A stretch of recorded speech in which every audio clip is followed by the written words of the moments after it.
welcome to Wednesday's edition of The Brief with Jessy Chahal, bringing you the latest updates and special guest interviews. Thanks for being with me. In this edition, I'll be speaking to fashion designer Dodi Mohasdi about how fashion has changed during the pandemic ahead of the KL Fashion Weekend 2021. And as usual, we have Nordin Abdullah with us on the Nordin Crisis Brief. But first, here's some brief updates from the Parliament. Well, at the Parliament's earlier morning session today, the Health Minister Khairi Jamaluddin shared that the Drug Control Authority, or the DCA, has issued conditional approval for the Community COVID-19 vaccine by Pfizer to be used as booster shots. Now, high-risk groups will be given priority for additional doses, that being third doses and even booster shots, which of course will also include at this point frontliners, those immunocompromised patients and senior citizens, among others. We also know that guidelines in administering these additional doses are being developed at this point and coordinated by the Health Ministry as we speak. Now, moving on to advice from the Health Director General, Tan Sri Dr. Nur Hisham Abdullah. Of course, he's been so busy throughout this entire pandemic, and now he says next week Malaysia will witness fighting COVID-19 on a new battlefield of endemicity with new strategies in place. Now, as more restrictions have been lifted to date, the onus, he reminds us, is on the people to play their roles in keeping our keluarga Malaysia, or the Malaysian family, safe from COVID-19 by, of course, complying to all the SOPs and ensuring social distancing as well. The Health DG further reminds everyone that we must adapt to these new norms and understand that the world will not be the same anymore. Well, at least not for a long time. We continue with our daily crisis brief. Our focus today: water, the elixir of life. It's a given fact that the water cut is a major problem to you and to I, but we have we ever really stopped to think about how much it can also impact businesses, especially at such a crucial time like this, when businesses are just sort of, getting back on their feet to start opening up again? Let's bring in a stronger mind on this. Here's Nordin Abdullah. Thank you, Jessy, and it's always good to be part of your show and bringing you the crisis brief today. Of course, one thing we're looking at today is the impending, and for some areas already kicked off, water shortages across the Klang Valley, and this is one area that we will see in social media trend in the next couple of days. But more importantly, this is an issue that is impacting industry, and I think industry is going to be the ones hardest hit for these few days. For many industries, 4 days is too many, and this is one of the things that we are looking at in terms of crisis management, and what is the government doing, both the federal and state governments. Of course, Selangor state government has put considerable effort into addressing some of these issues. But the Malaysian federal government, under Prime Minister Ismail Sabri, has recently announced in the 12th Malaysia Plan that water will be treated as a strategic resource, and there will be a strategic plan put in place to manage the water issue and making Malaysia an actual regional hub for water management. And part of that is the adoption of integrated water resource management over the next 5 years, and that's going to be the first step in the plan. And then developing local technologies and local innovations over the next 5 to 10 years to ensure that the companies that are here, the industries that are here, and those who are directly impacted are part of the solution. And I think this is one of the next phases of that plan. And then looking at how the next phase of the plan will look at how Malaysia actually becomes a regional hub. So when we look at the investment reality for those companies who are impacted today, the government has realized, yes, there's an issue, and now they've put it as a high priority to deal with moving forward over the next 5, 10, and 20 years, out to 2040, to ensure that Malaysia has that strategic resource properly managed and has that resource as part of the investment equation for those investors looking to come into Malaysia. as well as, of course, when you look at agriculture, sewage management, and of course, water for people.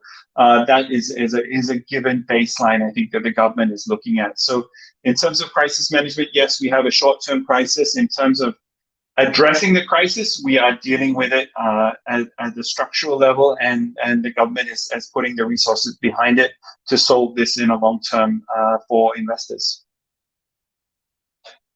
Structural, because we've noticed from this particular incident, early notice was given very much ahead of time, I think up to a week, and that everyone is also agreeing that is given them a lot of time to adapt and make sort of plan Bs and ensure that if they needed to do the bulk of laundry, they were doing it ahead of time. But that is on the domestic level, and of course as we focus on businesses and as they are gaining back their feet to be back into business, really, this has also helped them sort of evaluate how strongly or how aggressively to get back into business.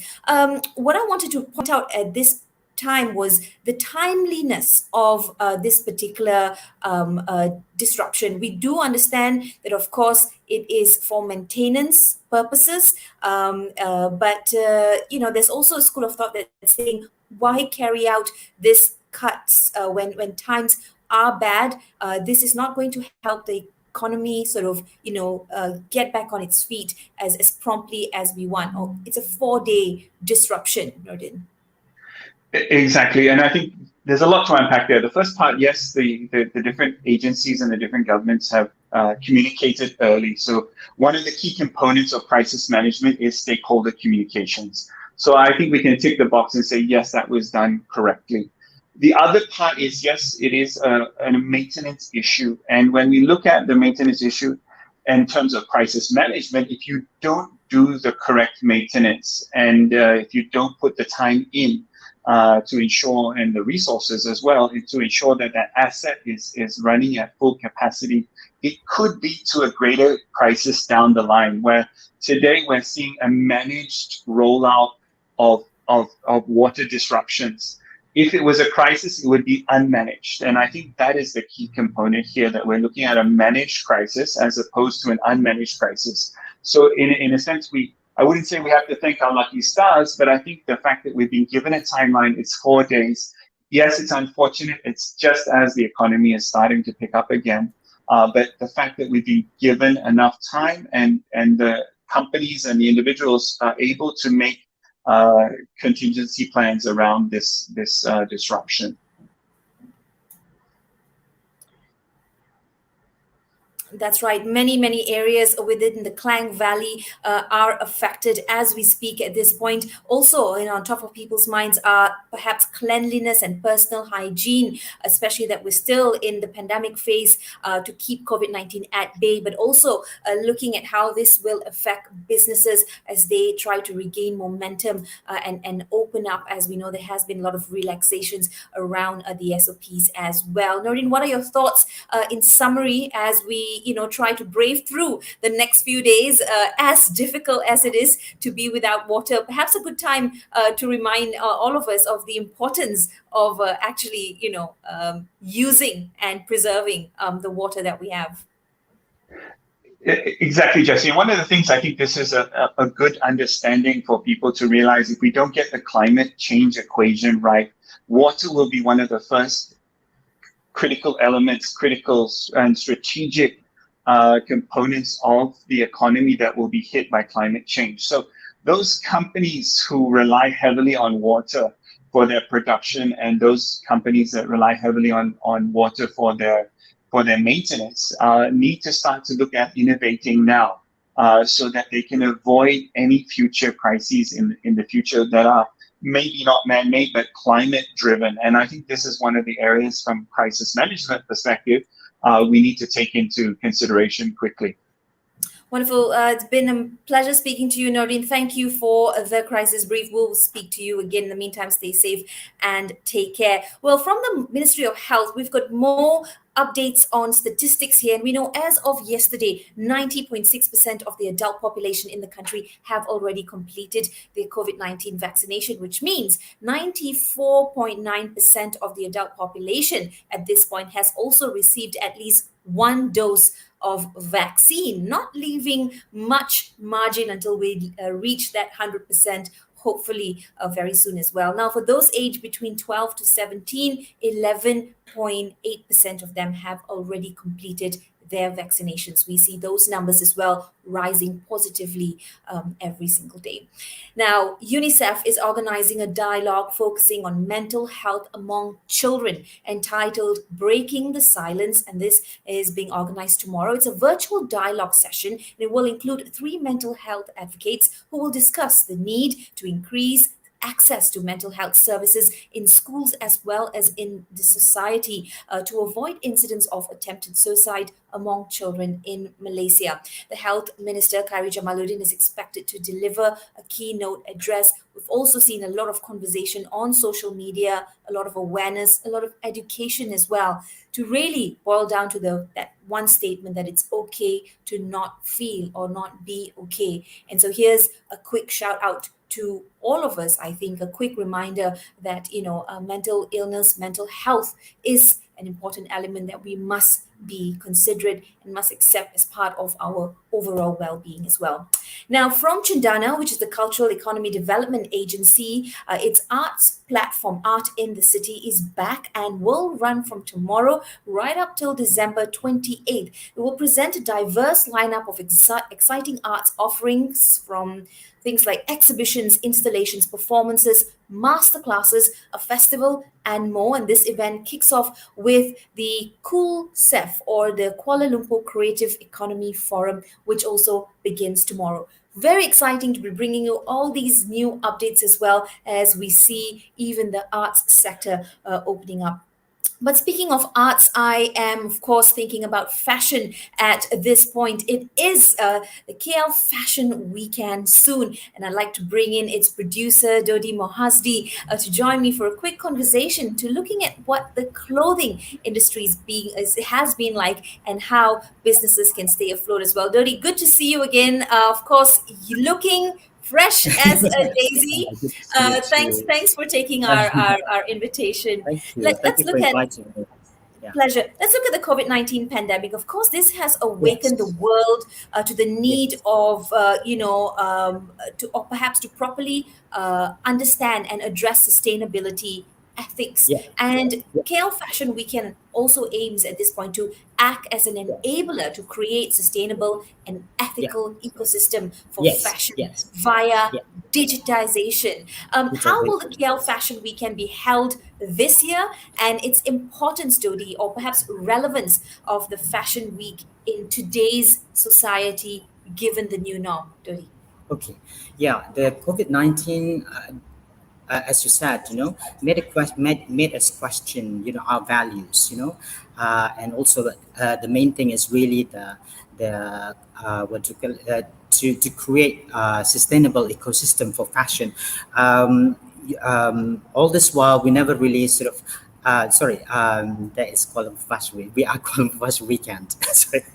Yeah, but anyway, the difference between KL Fashion Week and Fashion Weekend is that we are a consumer event. We go directly to the consumers. It's not just for select few. Like, a Fashion Week usually just concentrate or focuses mainly on fashion buyers and press only. But for us, we actually at the consumer event, and we go directly to the consumers. This is what we're trying to do as well with the digitization of the whole platform.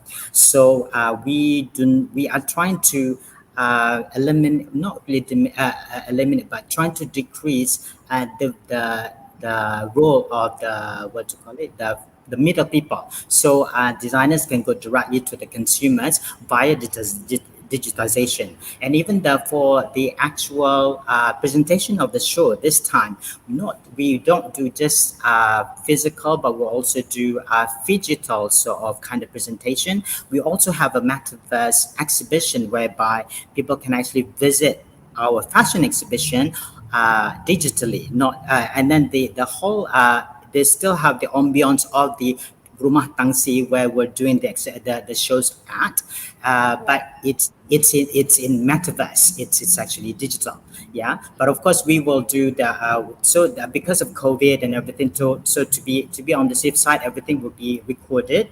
Everything will be so we will try to do more vertical hybrid kind of presentation as well for the actual shows, but of course we want to reach more audience, and it will be broadcast online after that.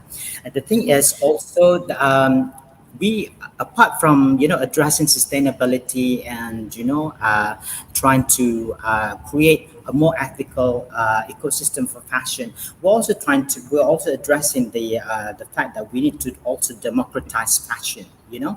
Of course, fashion, as you know, it's a form of art. So we are also introducing the idea of NFTs, for fashion. We could be the first in history to do this. Even I think probably in the region, I don't hear of anybody else. But we are trying with my digital team. We are trying to We are trying to put together a system whereby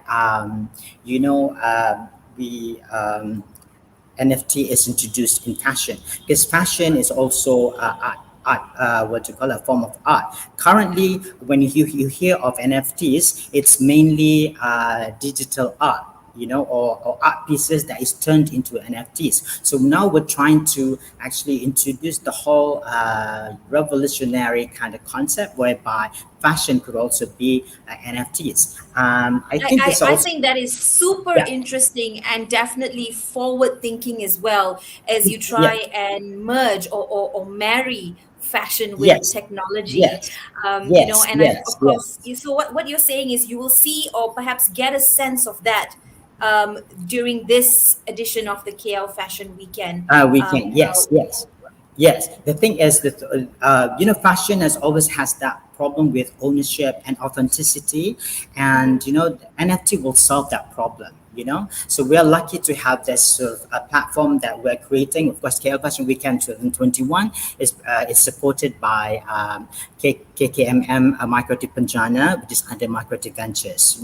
So we are lucky to have this funder. They are funding the whole show, and so with this we are able to go further in terms of creating a new landscape for fashion. In terms Right. this is also a part of our way of adapting to the new norm, what you call it, or whatever you call it. After the after effects of COVID-19, we don't know what's coming to us after COVID-19. There could be other calamities on the way, we don't know. But so this is the main thing. It's really to address sustainability in the true sense, and Right. also we And also when we try talk to, about sustainability, I mean, that is yeah, something that obviously has been very much highlighted, as well as we all sat at yes, home and, yeah, imagined going out and dressing up and being part of, the whole fashion equation as well. There yes, seems to be yes, perhaps a more mindfulness about people yeah, wanting yes, to yes. buy mindfully as opposed to impulse Yes, buying, yes, yes. About right? ethical consumption, it's Right. not. So what we're trying to put across is that it's not just about fashion designers having to be responsible, but also maybe the consumers themselves. They have to, they cannot be fallen victim to fast fashion. You know what I Okay, mean? I want to ask you this question though. With the Yeah, pandemic yeah, forcing us to stay at home, work from home, yeah. and now many of us are even comfortable doing that, how has the Yes, fashion scene changed with the yeah, times? I mean, we even if we do dress up, we may not want to do all that va va voom. Even everyday yes, fashion, just to say that as yes, well, has yeah. changed. Do you see some of this Okay. happening here? Okay, the thing is, to me, again, when you wear something of a designer, it's also about relating to that designer too. It's not just about looking good, but also it's about relating to the actual art that is produced by the designers. So that's why we are introducing that element of NFTs in fashion to make people sort of value creativity and in a bigger way. So with NFTs, whatever you when you purchase something with NFTs, you have these crypto certificate that cannot be tampered with forever. And so you even have your own ownership. I mean, you as the owner will be in the certificate as well. So that actually changes the way we perceive fashion, and Right. as a form of art, rather than it's just something to wear or something to complete the body or something to kind of cover the That's body. right. Yeah. That's right. It's Mm. it's been a challenging time for those in the Of fashion course. Yeah. industry and to Yeah. industries related to fashion as well. Yeah. Yeah. Very quickly, how do you think KL Fashion Weekend can help local designers Yeah. navigate now this new Okay. landscape, The thing NFT is, aside, Dodi? yes, yes. So we are also creating an e-commerce platform for designers who are involved in KL Fashion Weekend. This e-commerce platform will be totally designer e-commerce platform, and also with this e-commerce platform, we encourage designers to be themselves. They don't have to lower their prices or what to compromise with the quality just to be online, because at the moment a lot of the platforms, they force designers to kind of to cheapen their even their quality in order to sell to the masses. We encourage designers to be themselves, because the thing is, that as you can see, because of fast fashion, the clothing is getting fashion is getting cheaper and cheaper, and that also compromises the labor involved and the people. So we are trying to get the designers as well to kind of really maybe look at our own fashion production capabilities, rather than Right. going outside of Malaysia. So the whole so we are actually trying to look at the whole ecosystem of fashion. It's not just designers, but also the producers, people who actually produce, the seamstresses, or the artisans. And the thing is, one thing that we believe that our labor force is actually artisanal, which is very valuable. We don't do That's cheap labor. You know. Absolutely. I mean, So, we have so yes, much of heritage and yes, culture where fashion is concerned, especially yes, to yes, really put us on yes, that map. And we've come a long yes, way. A bit of disruption now, but here's wishing you and the yes. entire team and Thank everyone else you. involved all the best and Thank all you. the luck in the world. And we're so Yeah, happy to see that the industry is yeah. survived Thank and you. is thriving once again. And we'll speak to Thank you you. very soon, Dodi. Do Okay take then. care. Okay then. Thank Thank you you. so Thank you. much. That was, of course, Dodi, the producer of the KL Fashion Weekend, Dodi Mohasdi, joining us there, giving us an insight as to what's happening in the fashion industry, as many, many doors are now opening up as well. Hey, here's a quick look at some news in a brief. According to the Deputy Finance Minister, there are now no plans to impose a windfall tax on companies making extraordinary profits, including companies like Top Glove. Now, he's also added that these companies have made significant contributions to the COVID-19 disaster fund, amounting to around 400 million ringgit.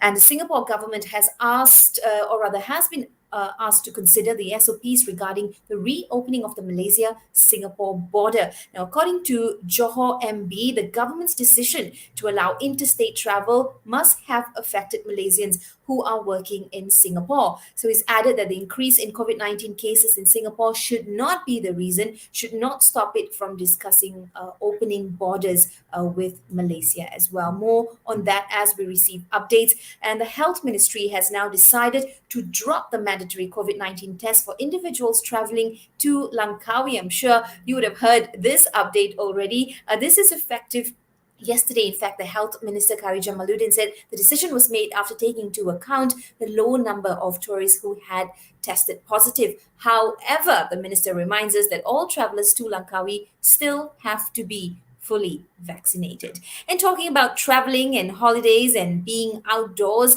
here's a quick update that we've received on the weather. 4 to 6 episodes of significant heavy rain with possible flooding is expected to occur from November right up till January next year. And the forecast also predicts heavy rainfall in states like Kelantan, Terengganu, and Pahang from November until December. Well, it is very hot in the Klang Valley at this point of time. What more with the water cut going on? We do hope that some rainfall will provide some respite and relief in the meantime. But for now, let's enjoy and embrace every single moment we get. I think that's a lesson I have learned throughout the pandemic. Taking you on to a snapshot of international news, former US President Donald Trump's family company is in advanced talks to sell rights to its hotel in Washington, D.C. in a deal worth more than 370 million US dollars. The Miami-based investment firm CGI Merchant Group is in talks to acquire the lease on the hotel. About a dozen movies, including pension funds, foreign government funds, and high net worth individuals, have also expressed interest to purchase the hotel. Let's hear what Trump had to say. This was considered one of the great buildings of Washington, one of the great buildings in the country, and it's been restored to the highest level, well beyond from when it was built, and it's going to be something really special. I think when it's completed, it will be truly one of the great hotels of the world. And Chinese President Xi Jinping has announced the launch of a biodiversity protection fund for developing countries. Experts have warned that China's efforts to conserve biodiversity at home may not have been matched by efforts to clean up its global supply chains or even embark on sustainable investments overseas.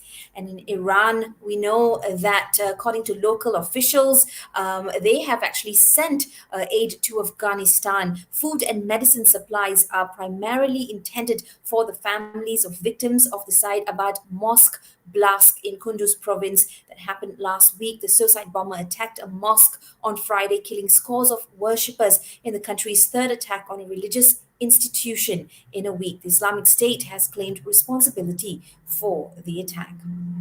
Moving on to telling you what's happening on Twitter. Of course, Selangor, water cuts in Selangor seems to be a buzz on social media in the Klang Valley. Expect a lot of jokes, but expect a lot of people, of course, being inconvenienced by this as well. But it is necessary so that we have better water quality and access in the near future. Also, hashtag Thomas Cup 2020 and national badminton players like Aaron Chia, So Woo Yik and Lee Zijia are trending on Twitter after Malaysia has beaten Canada 5-0 in the opening Thomas Cup tie earlier this morning. Also, hashtag Bitcoin seems to be another trending topic on Twitter. People have been talking about their Bitcoin investments and high returns. But don't take it from us. Please do your due diligence before you put down any money for any sort of investments. Well, that's all for today's edition of The Brief. Make sure you have a great midweek. Keep staying positive and testing negative. I'm Jessy Chahal. Thanks for watching.